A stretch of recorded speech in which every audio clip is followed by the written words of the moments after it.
Lost at sea. Sonia's descent into darkness with Dwayne by her side.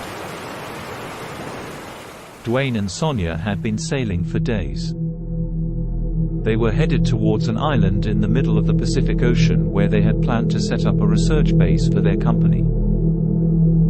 They were excited about the adventure and the possibility of discovering something new, but that excitement soon turned into terror. It started slowly but steadily. The weather was calm and the sea was shut, but as they sailed further, the weather began to change. Dwayne and Sonia were not expert sailors, but they had done their fair share of sailing in the past. But the waves were becoming rougher and more frequent. The wind was also picking up. Each gust felt like it was trying to rip the sails off the boat. Sonia was the first to notice that they were off course. She had been keeping an eye on the horizon and noticed that they were no longer headed towards the island. Dwayne had relied on the GPS to guide them, something that he had assumed would never let him down.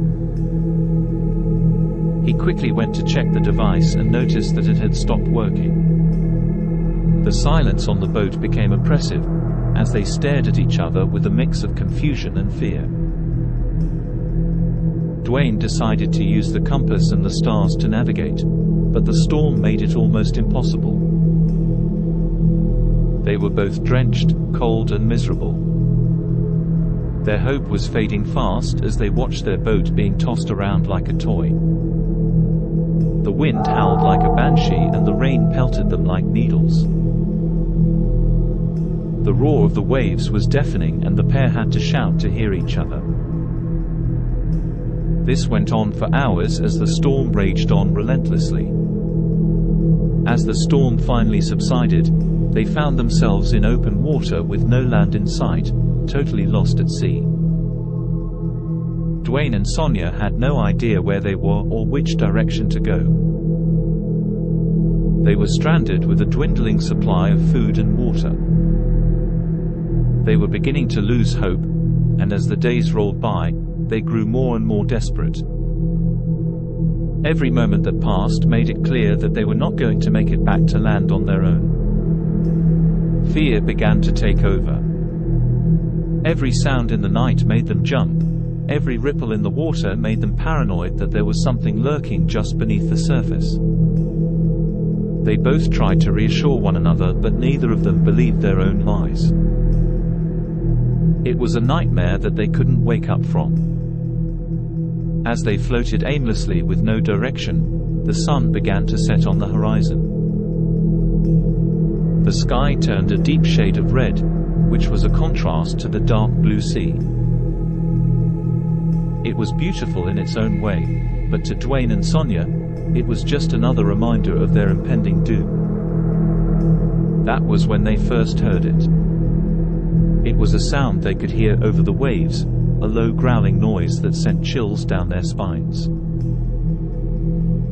They both froze, looking into the deep, dark abyss of the ocean, wondering what was down there. For a few moments, they tried to convince themselves that it was just their imagination, but the sound would not go away. It grew louder and louder as if something was getting closer. Finally, Dwayne decided to turn on the boat spotlight, hoping to see what was making the noise. At first, there was nothing, just the dark blue water. But then, he saw it. Suddenly, the spotlight picked up on something large just under the surface of the water. A shadowy figure that was so massive it made the boat rock with an impact.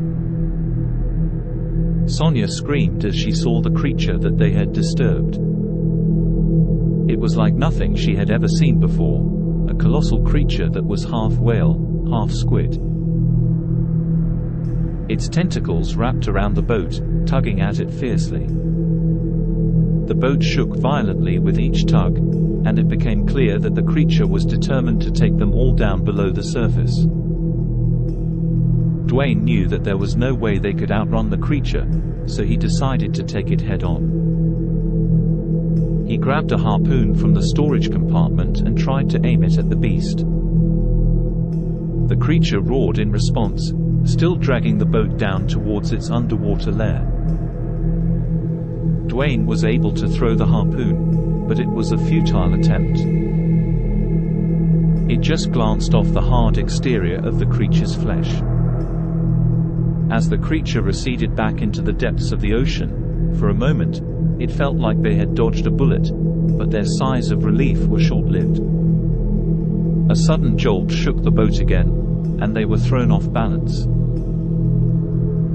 Dwayne and Sonia staggered, holding onto ropes to steady themselves.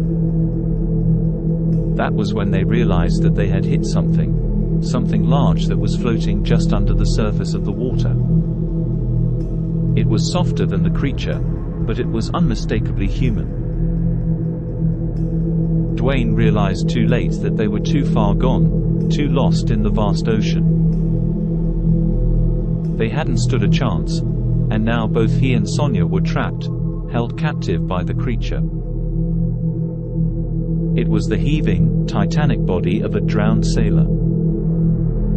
It was grotesque, with huge black eyes bulging from its skull, and skin that had an eerie, greenish hue. What had they done to deserve such a fate? To end up lost at sea, surrounded by monsters? Dwayne and Sonia could only think of one thing: this was their punishment. Punishment for all the lies, for all the backstabbing, and the greed for the creature they had been researching. It was then that they realized that they were never going to make it back to civilization. They were trapped, drifting helplessly with no means of escape. The water was their grave, the creatures lurking within their executioners. As they both sat there hopeless and defeated, Sonia was the first one to succumb to the unrelenting terror of their predicament. She screamed as the creature came back, its tentacles embracing the boat and taking them down slowly into the murky depths below. Dwayne sat beside her, his heart pounding as he watched her being dragged down. He was next. And there was no way to stop it.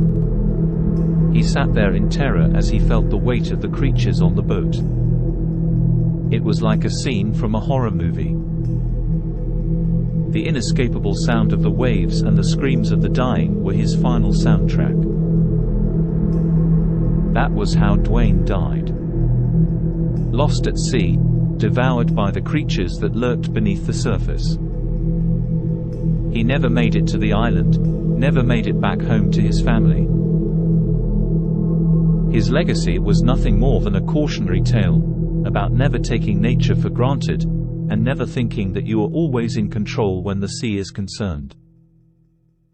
Alas, it was too late for Dwayne and Sonia, and their fate was sealed.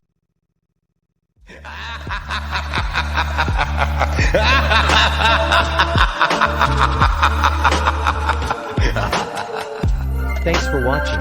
If you enjoyed the video, leave a like and tell us what you think in the comments. And of course, don't forget to subscribe.